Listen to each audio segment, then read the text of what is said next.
Hey, good morning, everybody. Hey, we're gonna try it again. It's another everyday getaway in our kitchen, and today, since it's fall, we're gonna try some pumpkin spice donut holes. That sounds like a plan. Well, that sounds fun. They are baked donut holes, and so we're going to give the recipe a try, and then we will check how they taste, and then we're gonna kind of compare them to a couple other donut holes that we purchased at the store. So come on, grab a coat, let's get going. Let's have some fun in the kitchen. Okay, so we preheated the oven to 350 degrees, and we're using one of these little small baking tins, so the muffin tins with a 4x6, and so I've got that already sprayed and ready to go. And we're going to start with some dry ingredients, and the first thing we're going to put in is 1 3/4 cups of all-purpose flour, but we do have to sift it. So I'm going to put this in my granny's old sifter here. This has been around for a long time, and we're going to add to that some salt, baking powder, pumpkin pie spice, nutmeg, and salt. And I'll post the recipe down at the bottom like we did last week so that you can check it out if you'd like. And we'll be letting you know what it is. So I have all the spices in here, and I'm just going to plop that in and give it just a quick little stir. And if you want to put that in first and sift it all together, you can do that as well. All right, so next we're going to take 3/4 of a can of pumpkin puree, and I'm just going to estimate what about 3/4 is. I'm not going to measure it out, but we'll get about 3/4 in. It says don't use pumpkin pie filling, so you just want to make sure that you got the pumpkin puree. And we're going to add to that some brown sugar, and it's a 1/2 cup. It didn't say whether to pack it or not. I packed it. And we're just going to get this mixed up together. And then we have one more step before we start putting all these things together. So I'll get all the lumps of the brown sugar out, get this mixed up really well, and then we'll move on to the next step. All right, so the next step, we're going to take 1/3 cup of vegetable oil and a teaspoon of vanilla. And I've got those just poured in there together. We're going to add to that an egg, and my mom and dad always said make sure that you crack your eggs in something separate, so if by chance you get some shell in it, it won't ruin the batter or whatever you're making. So I always just crack it in something separate. And then we're going to put in 1/2 cup of milk and just give that a quick mix, and then we'll start combining all these ingredients.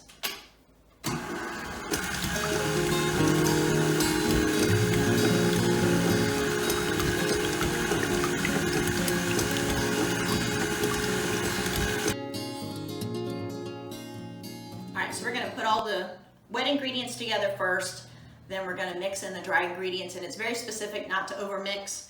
So I'm just going to go ahead and start with that pumpkin puree and put the oil, milk, vanilla into it. Mix that up a bit, and then I'll start putting the dry in a little bit at a time. I'll try to get these incorporated. Maybe should have used a whip.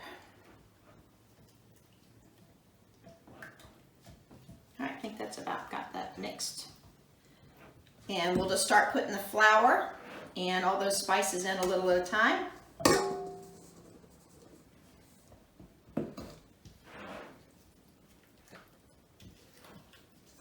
Probably could have done this in the mixer as well, but since it was very specific about not over mixing, I thought I'd do it by hand just to make sure I didn't over incorporate. I'm just gonna kind of flip things over here, fold it in a little bit, and we're almost there. I'm going to make sure everything's mixed really well, and then we'll start getting them into the container and getting them in the oven.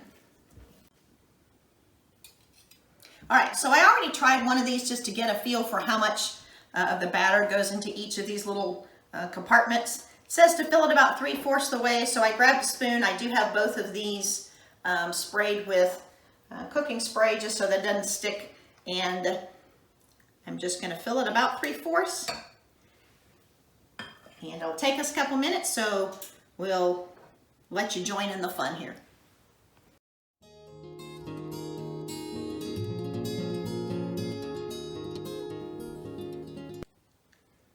All right, so we got them all filled in. I'm not sure they're perfectly uniform or exactly 3/4. If you had a small ice cream scoop, or I have a melon baller, but it was too small. So I think that they're pretty good. They might be a little bit larger than intended, but that's all right. Did want to show you after filling the tray, I still probably have about half of the mix left, so I probably can do another full tray. So we're going to bake these at 350 again for 10 to 12 minutes until you can stick a toothpick in or your cake tester and make sure they come out clean. And we'll get them all baked, and then we have a glaze to go on top. So we'll come back for that. All right, so in this bowl, we've got a stick of unsalted butter melted, and then we've got 2/3 cup of sugar and a tablespoon of cinnamon all mixed up. And we're gonna take each of these little homemade donut holes, we're gonna give them a little dunk in the pool here of butter, and then we're gonna sand them really well with the cinnamon and sugar, and we're going to do that for each one. So it'll take us a couple minutes, but we'll get them all in the pool, get them dunked, and then get them dipped in this sand of cinnamon and sugar.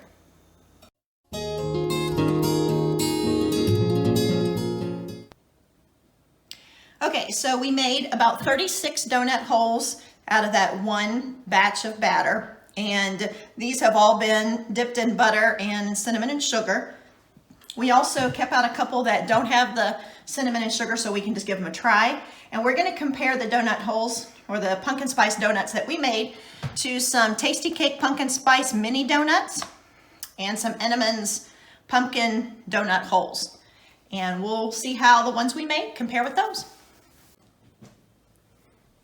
All right, I'm gonna try first off one of the ones that haven't been dunked.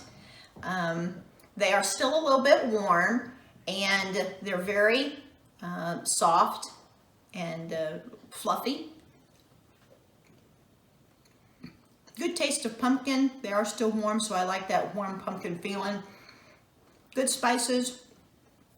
I really like it. I think it's a good pumpkin or a donut hole, but I'm thinking that I will like it better once I get some cinnamon and sugar. So let's give one of those a try.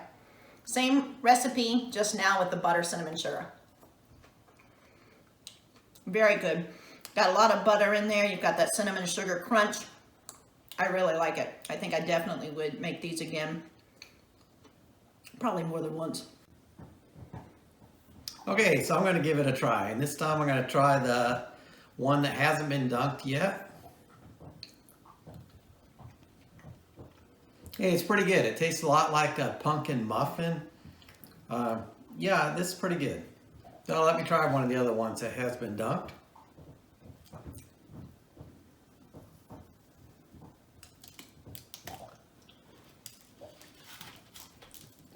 That's a taste of fall. I really like it. It has a really good flavor. The sugar and cinnamon on top gives it that extra bite. So it's really good. I like that. Okay, now I'm going to try the Entenmann's one.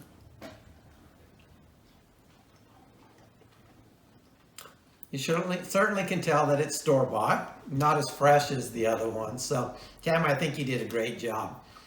We did get some Tasty Cakes, a little bit different.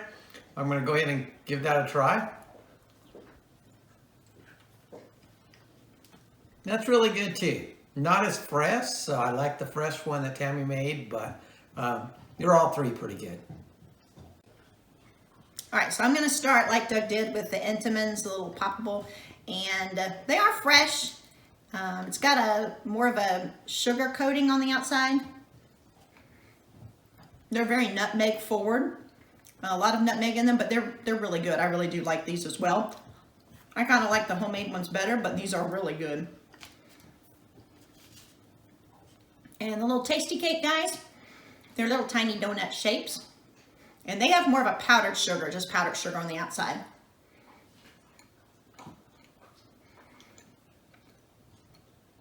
Those are good too, but maybe a little hint of caramel in them maybe.